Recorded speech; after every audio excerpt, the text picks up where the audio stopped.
Mein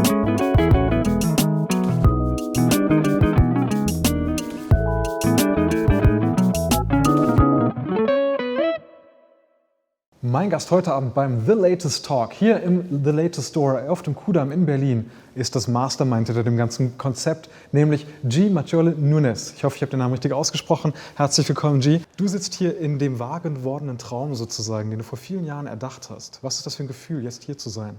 Ja, das ist unbeschreiblich, wenn man sieht, dass der eigene Traum wahr wird. Ja, das ist einfach wunderschön. Der Martin Schnack, der Gründer und CEO von der Vanguard, war ein toller Sparringspartner, weil er selbst schon Ideen in der Richtung hatte und dann konnten wir uns da gegenseitig aufbauen und am Ende ist diese wunderschöne Store entstanden. Erzähl was von dem Store. Was ist das Konzept dahinter? The Latest ist ein Platz zur Entdeckung. Das ist ein Platz, wo die Kunden reinkommen sollen und Produkte entdecken, Produkte erleben, die sie bis jetzt nicht erleben konnten. Das ist, wir haben hier bei The Latest Produkt von Startups, die gerade bei Kickstarter oder Indiegogo ihre Kampagne abgeschlossen haben. Wir haben Produkte, die bis jetzt nur online käuflich waren und nicht im Einzelhandel erlebbar sind. Bei uns wird man wirklich was sehen, was erleben, was anfassen, was bis jetzt nirgendwo anders gibt. Unser Ziel ist, den Kunden das beste Erlebnis im Store zu bieten. Ja. Und nochmal zum Namen The Latest. Ich meine, das sind wirklich, wie du schon gesagt hast, sind komplett neue Produkte, auch von Unternehmen, die gerade erst neu gegründet wurden oder was weiß ich. Genau. Und ich glaube auch, ein Teil des Konzepts ist ja, dass die Sachen nicht auf immer und ewig hier drin sind, sondern dass die relativ schnell durchwechseln. Was sind das so für Zeiten? Der Kunde will natürlich immer wieder was Neues erleben. Wenn ich jetzt in einen Einzelhändler reingehe, der seit 12 Monaten das gleiche Sortiment hat, das ist kein neues Erlebnis. Das heißt, bei uns sind die Marken mindestens 3 Monate lang vertreten, maximal 6 Monate lang. Hintergrund ist auch mindestens 3 Monate, weil die Marke schulen unsere Mitarbeiter, damit wir wirklich auch diese Infos geben können, die man vielleicht nicht im Internet findet, damit wir auch die Background von der Produktentwicklung an den Kunden weitergeben können. Und maximal 6 Monate, weil wir, wie gesagt, den Kunden die Möglichkeit geben wollen, einfach nach spätestens ein halbes Jahr ein komplettes neues Sortiment erleben zu können. Also okay, das stelle ich mir jetzt einen wahnsinnig guten Job vor, dass ich halt quasi in so einem Zauberland bin als Verkäufer, wo alle paar Monate neue Sachen reinkommen. Ja. Und das Erste, was meine Aufgabe ist, ich muss erst mal ausprobieren. Das klingt fantastisch. Genau, das ist wirklich das A und O. Und ich sage zu jedem, und wir sagen nicht Verkäufer, bei uns, das sind Experience Experts. Ja, das ist auch schon sehr wichtig zu sagen. Wie gesagt, wir haben nicht den Druck zu verkaufen, sondern wir haben den Druck, den Kunden die beste mögliche Experience zu geben. Deswegen nennen wir unsere Mitarbeiter Experience Experts. Und ich sage zu jedem, fass an, probier es aus, testet alles. Ich würde gerne, dass du jetzt einen Gin Tonic testest. Ist das okay? Ja, sehr gerne. Okay. Auf deine letzten Jahre eigentlich, denn darum müssen wir jetzt auch mal kurz drüber reden gleich. Ja. Man kommt ja wahrscheinlich nicht von null auf so eine Idee. Da muss ja irgendwie eine gewisse, ich weiß nicht, du musst die Lücke gesehen haben, du musst vielleicht eine gewisse Frustration gehabt haben. Wo kam das alles her? Ich bin seit 8,5 Jahren im Einzelhandel unterwegs und ich habe wirklich auf der Verkaufsfläche angefangen. Bei einem großen Consumer-Elektronik-Händler in Deutschland. Ich habe da wirklich auf der Fläche gesehen, der Kunde kommt rein und der bekommt nicht die Erfahrung, die er gerne hätte. Es geht um Experience, es geht um Erlebnis, es geht um Anfassen. Das ist, was der Kunde will. Heute kann er überall Produkt kaufen. Du hast Amazon, du hast Otto, der eine sehr gute Arbeit macht online.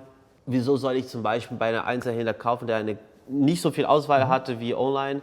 Und der Preis vielleicht nicht der beste ist. Aber wie gewinne ich Loyalität, wenn ich mit dem Kunden nicht gut umgehe, wenn ich nicht ihn behandle wie wirklich ein Kunde, jemand, der Unterstützung braucht, der Hilfe braucht, der was sucht. Ja. Und das ist, was im Einzelhandel, in viele Plätze heute im Einzelhandel fehlt. Diese freundliche, nette Umgangsweise mit dem Kunden. Mhm. Und jetzt muss man sagen, so in den letzten Jahren ist der stationäre Einzelhandel halt so, es fand ein permanenter Abgesang auf den statt. Ja, der ist extrem gebeutelt worden.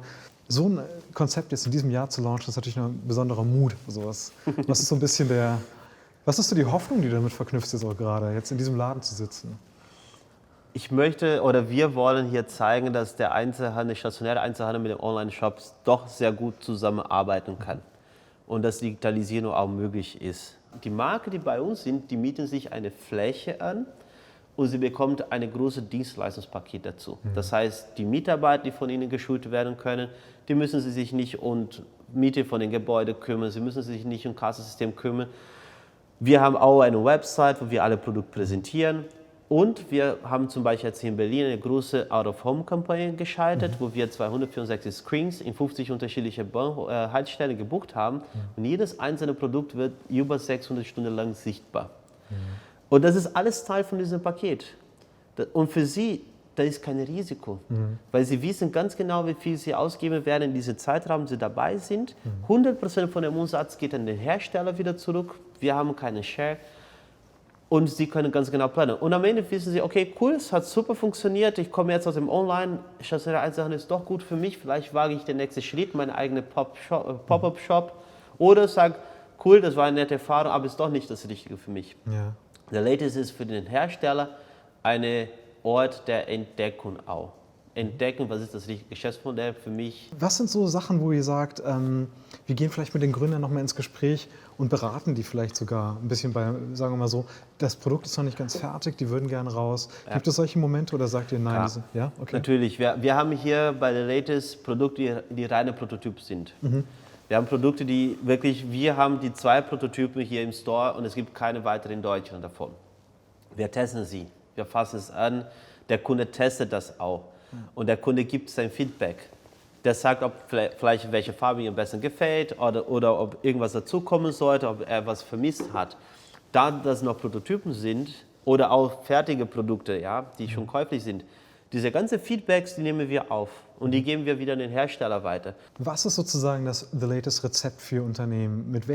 Was ist sozusagen die Special Sauce, die irgendein Unternehmen mitbringen muss oder ein Produkt mitbringen muss, um hier zu sein? Wir sind offen für alle möglichen Unternehmen. Ich habe jetzt sehr viel von Startups geredet, aber wir haben auch Produkte von Bosch Siemens zum Beispiel hier dabei, von großen Unternehmen. Ja, wir sind wirklich offen für alles. Aber was das Produkt haben soll, ist, es muss neu sein, es muss ein Produkt sein, das im Einzelhandel noch nicht erhältlich ist. Ja, wenn eine Marke das Produkt auf den Markt bringt, dann sollten sie am Ende bei der Latest das machen.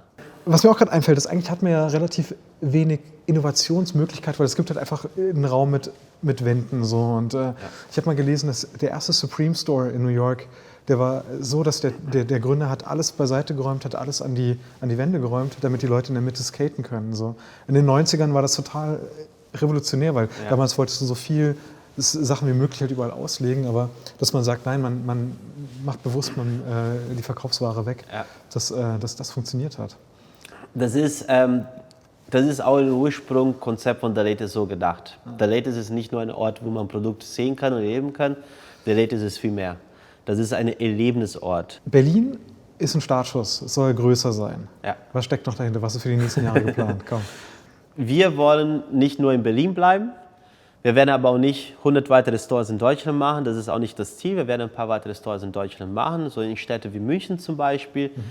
Aber das große Ziel ist tatsächlich, in großen Metropole weltweit einen Store zu haben. Insbesondere dort, wo wir als Avantgarde ein Büro haben.